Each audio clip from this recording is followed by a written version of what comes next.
हाँ, राम राम, नमस्कार। आज मैं रविंद्र चौहान फिर से जीके रविंद्र चौहान चैनल के ऊपर आपके बीच में नया टॉपिक लेकर के राजस्थान की अनुसूचित जनजाति पार्ट 4 फिर से हाजिर हूं। राजस्थान की अनुसूचित जनजातियों में पीछे 3 पार्टों में भील, मीणा, गरासिया, सहरिया पूरे डिटेल से पढ़ लिए थे। किसी भी कंपटीशन में छोटी से बड़ी लेवल की कंपटीशन में उससे बाहर पर्सन जा ही नहीं सकता। अब देखो इस 4 नंबर पार्ट में अपने चलेगा कंजर और डामोर जनजाति। कंजर और डामोर जनजाति से संबंधित क्या प्रश्न बनते हैं, पीछे की परीक्षा में क्या आया हुआ, सारे डिटेल से अपने इस टॉपिक में मिलेगा। ठीक है, अब देखो नंबर 1, सबसे पहले 1 नंबर कंजर जनजाति। कंजर जनजाति, कंजर, ये कंजर शब्द कनक्चर से बना है। कंजर शब्द कनक्चर से बना है, जिसका अर्थ होता है जंगल में विचरण करने वाला। जंगल में विचरण करने वाला कंजर जनजाति के ऊपर पहला क्वेश्चन देखो। कंजर शब्द कनक्चर से बना है, जिसका अर्थ होता है जंगल में विचरण करने वाला, यानी वनों में, जंगलों में घूमने वाला। अब इस जनजाति का दूसरा प्रश्न इसके ऊपर क्या बनता है कि ये कंजर जनजाति अपने राजस्थान के अंदर सबसे ज्यादा कहां पर है, तो कंजर जनजाति सबसे ज्यादा ही कोटा में क्षेत्र की बात करें तो हाड़ौती क्षेत्र में, तो ये सर्वाधिक कहां पर कोटा में, और क्षेत्र की बात करें या अंचल की बात करें तो इस हाड़ौती अंचल के अंदर सर्वाधिक है। फिर देखो ये आपराधिक प्रवृत्ति की जनजाति है। राजस्थान में सर्वाधिक आपराधिक प्रवृत्ति की जनजाति, आपराधिक प्रवृत्ति की जनजाति कंजर जनजाति सर्वाधिक कोटा में। कंजर शब्द कनक्चर से बना है, कनक जोड़ चर, कनक मानी जंगल, चर मानी विचरण करने वाला, अर्थात जिसका अर्थ है जंगल में विचरण करने वाला। ये आपराधिक प्रवृत्ति की जनजाति है। कौन सी? कंजर जनजाति। इनकी अपराध प्रवृत्ति की है, अपराध करके घरों के अंदर आते हैं तो घरों के पीछे की ओर खिड़की लगी होती है। जब दूसरा पक्ष यदि इनको पकड़ने के लिए आता है तो पीछे की खिड़की से निकल जाते हैं, तो घरों के दरवाजे नहीं लगाते बल्कि पीछे दीवार से खिड़की लगाते हैं। घरों के दरवाजे नहीं लगाते, पीछे की दीवार से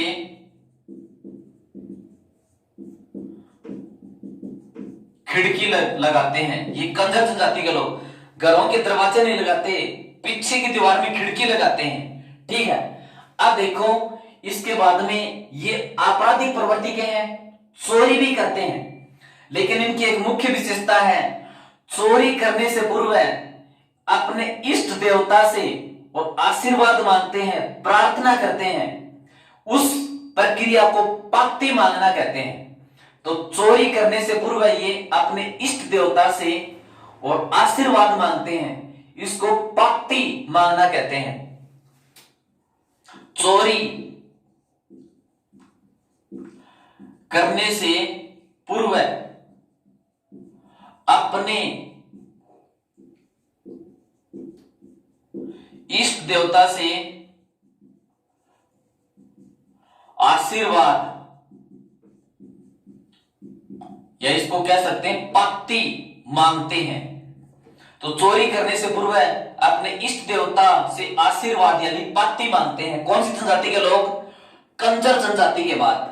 अब इसके बाद में और क्या प्रश्न बनता है इसके ऊपर ये आकम राजा का शराब का प्याला पी करके कभी भी झूठ नहीं बोलते। चाहे कोई भी आदमी हो, उसकी किसी न किसी में तो आस्था होती ही है, कोई तो उसका खास होता ही है। इसी प्रकार से इस जनजाति का भी आकिम राजा इनका देवता है, उसके प्याला पी करके कभी भी झूठ नहीं बोलते। तो कंजर जनजाति के लोग किसकी शराब का प्याला पीकर कभी झूठ नहीं बोलते? आकम राजा की शराब का प्याला पीकर। तो इसके ऊपर अगला प्रश्न, आकम राजा की शराब का प्याला पीकर झूठ नहीं बोलते। आकम राजा की शराब का प्याला पीकर झूठ नहीं बोलते। किस जनजाति के लोग? कंजर जनजाति के लोग।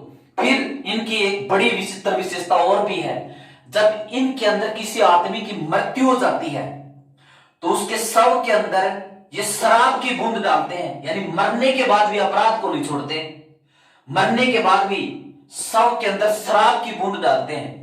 तो मृत्यु के बाद शव के मुंह में शराब की बूंद डालते हैं। मृत्यु के बाद शव के मुंह में शराब की बूंद डालना किस जनजाति की विशेषता हो गई? कंजर जनजाति की विशेषता हो गई। ठीक है, अब देखो ये मांसाहारी हैं और इनको किसका मांस सबसे ज्यादा प्रिय है? मोर का मांस सर्वाधिक प्रिय है। तो मोर का मांस सर्वाधिक प्रिय, कंजर जनजाति को सर्वाधिक प्रिय किस पक्षी का मोर है, किस पक्षी का मांस है?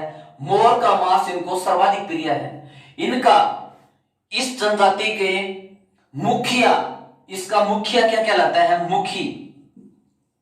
मुखिया, मुखिया को क्या कहते हैं? ये मुखी कहते हैं।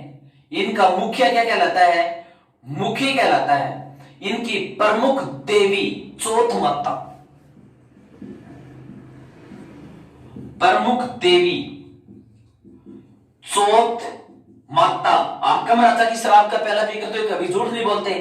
इनकी एक प्रमुख देवी भी है चौथ माता, और चौथ माता इसका मंदिर कहां पर है? चौथ माता इसका मंदिर राजस्थान में कहां पर है? चौथ का बरवाड़ा, चौथ का बरवाड़ा। और ये चौथ का बरवाड़ा है कहां पर? सवाई माधोपुर में है। कंजर जनजाति की प्रमुख देवी चौथ माता, चौथ माता का मंदिर कहां पर? यहां पर चौथ का बरवाड़ा सवाई माधोपुर में इसका मंदिर है। ये मृतक को दफनाते हैं या गाड़ते हैं? मृतक को गाड़ते हैं, मृतक को गाड़ते हैं, जलाते नहीं। और इनका आध्यात्मिक देवता कौन है? हनुमान जी। आध्यात्मिक देवता, इनका आध्यात्मिक देवता कौन है? हनुमान जी, यानी बालाजी। अपने राजस्थान में अनुसूचित जनजाति ये टॉपिक चल रहा है। कंजर जनजाति के ऊपर क्या प्रश्न बनते हैं, फिर से एक बार रिपीट करता हूं। कंजर जनजाति का पहला क्वेश्चन, कंजर शब्द कनक्चर से बना है, जिसका अर्थ जंगल में विचरण करने वाला। कनक मानी जंगल, चर का मतलब विचरण करने वाला, अर्थात जंगल में विचरण करने वाला।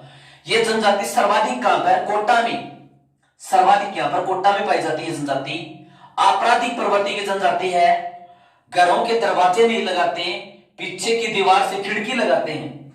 चोरी करने से पूर्व है अपने इष्ट देवता से आशीर्वाद मांगते हैं। कौन सी जनजाति के लोग? कंजर जनजाति के लोग।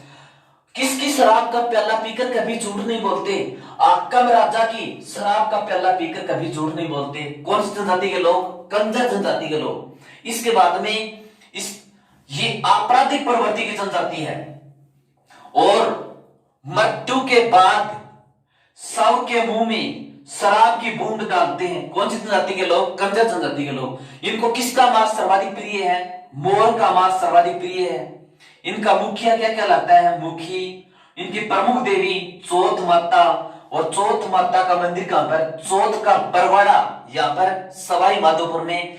और ये कंजर जनजाति पाई कहां पर जाती है, सर्वाधिक कोटा में। क्षेत्र की बात करें तो हाड़ौती क्षेत्र में ये मृतक को गाड़ते हैं। और इनके कंजर जनजाति के आध्यात्मिक देवता कौन है, हनुमान जी, जिसको हम बालाजी भी कहते हैं। तो कंजर जनजाति के लोग किसकी शराब का प्याला पीकर झूठ नहीं बोलते, आकम राजा की शराब का प्याला पीकर। इनके प्रमुख आध्यात्मिक देवता कौन है, हनुमान जी। इनकी प्रमुख देवी कौन सी है, चौथ माता।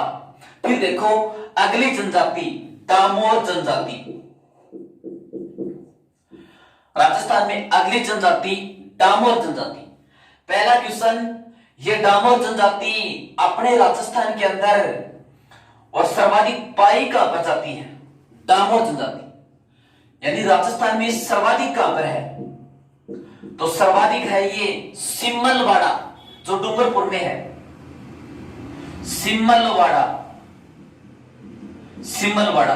और ये सिमलवाड़ा कहां पर है, दक्षिणी राजस्थान में डूंगरपुर में है। तो डामोर जनजाति राजस्थान में स्थान की बात करें तो सर्वाधिक कहां पर, सिमलवाड़ा में। जिले की बात करें तो सर्वाधिक कहां पर है, डूंगरपुर में है। इसका दूसरा प्रश्न, इस जनजाति में मुखिया को क्या कहते हैं, नायक। मुखिया को क्या कहते हैं, नायक। डामोर जनजाति सर्वाधिक सिमलवाड़ा डूंगरपुर के अंदर पाई जाती है। मुखिया को इस जनजाति में क्या कहते हैं, नायक कहते हैं। फिर देखो इसकी अगली विशेषता क्या है, इस जनजाति में गांव की छोटी इकाई को, गांव की छोटी इकाई यानी छोटे गांव को, गांव की छोटी इकाई को क्या कहते हैं, फला। डामोर जनजाति में गांव की छोटी इकाई को क्या कहते हैं, फला, फला कहते हैं। और फला का मुखिया या गांव का मुखिया एक ही मतलब हो गया। इसका मुखिया, मुखिया क्या कहलाया, मुखी। फला का मुखिया क्या कहलाया, मुखी कहलाया। ठीक है, अब देखो ये मूलतः गुजरात की जनजाति है, ये गुजरात राज्य है ना। डामोर जनजाति मूलतः गुजरात की जनजाति है, जनजाति है। और ये डूंगरपुर अपने गुजरात से लगता है, तो डूंगरपुर में सर्वाधिक पाई जाती है।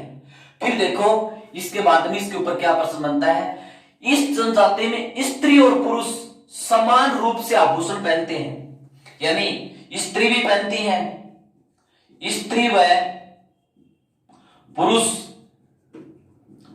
समान रूप से आभूषण पहनते हैं। किस जनजाति में, इस डामोर जनजाति में। फिर इसका सबसे इंपॉर्टेंट प्रश्न यह है, इस जनजाति का प्रमुख मेला, प्रमुख मेला, इस जनजाति का प्रमुख मेला। तो इस जनजाति का प्रमुख मेला है ग्यारस की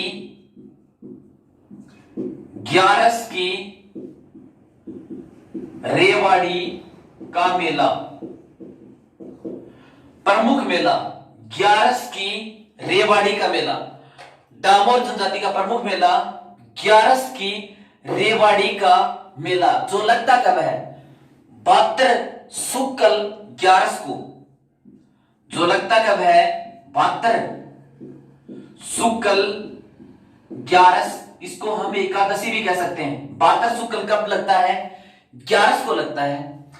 फिर से देखो डामोर जनजाति बहुत ही आसान है, ये मूलतः गुजरात की जनजाति है, ये गुजरात राज्य है और गुजरात से डूंगरपुर लगता है। तो राजस्थान में सर्वाधिक है, सिमलवाड़ा डूंगरपुर के अंदर पाई जाती है डामोर जनजाति। इसका मुखिया नायक कहलाता है। इस डामोर जनजाति के छोटे छोटे गांव या गांव की छोटी इकाई फला कहलाती है। फला का मुखिया यानी गांव का मुखिया मुखी कहलाता है। फिर देखो स्त्री और पुरुष समान रूप से इस जनजाति में आभूषण पहनते हैं, डामोर जनजाति में। फिर इसका सबसे जो इंपॉर्टेंट प्रश्न है वो ये है, डामोर जनजाति का प्रसिद्ध मेला, तो वो है ग्यारस की रेवाड़ी का मेला। और ग्यारस की रेवाड़ी का मेला किस जनजाति का प्रसिद्ध मेला है डामोर जनजाति का। कब लगता है? भाद्र शुक्ल दशमी को लगता है।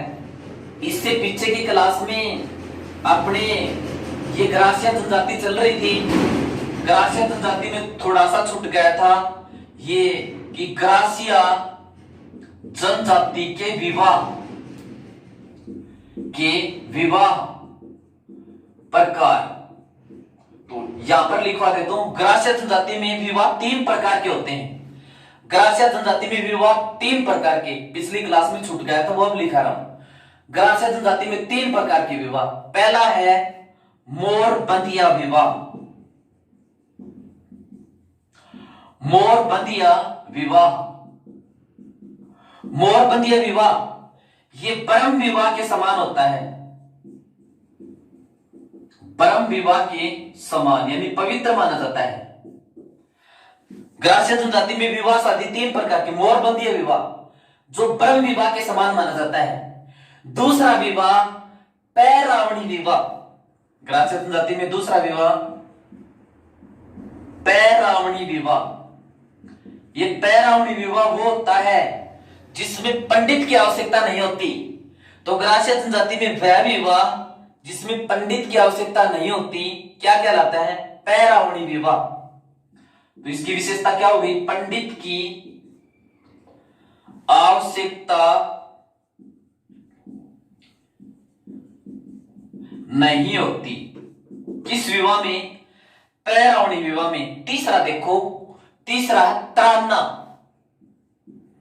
तीसरा विवाह का प्रकार ग्रासिया जनजाति में त्रान्ना। त्रान्ना में क्या होता है? 12 जोड़े कपड़े और 12 जोड़े बछड़े लिए जाते हैं। तो इसमें 12 जोड़े कपड़े व 12 जोड़े बछड़े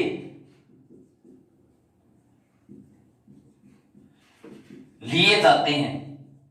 किस विवाह में? त्रान्ना विवाह में। तो ग्रासिया जनजाति के विवाह 3 प्रकार के। गौरबंदिया, ग्रासिया जनजाति में ब्रह्म विवाह को क्या कहते हैं? गौरबंदिया, जो उत्तम विवाह माना जाता है। ग्रासिया जनजाति में वह विवाह जिसमें पंडित की आवश्यकता नहीं होती वो क्या कहलाता है? पैरावणी विवाह। त्रान्ना वह विवाह जिसमें 12 जोड़े कपड़े 12 जोड़े बछड़े लिए जाते हैं वो विवाह क्या कहलाता है? त्रान्ना विवाह।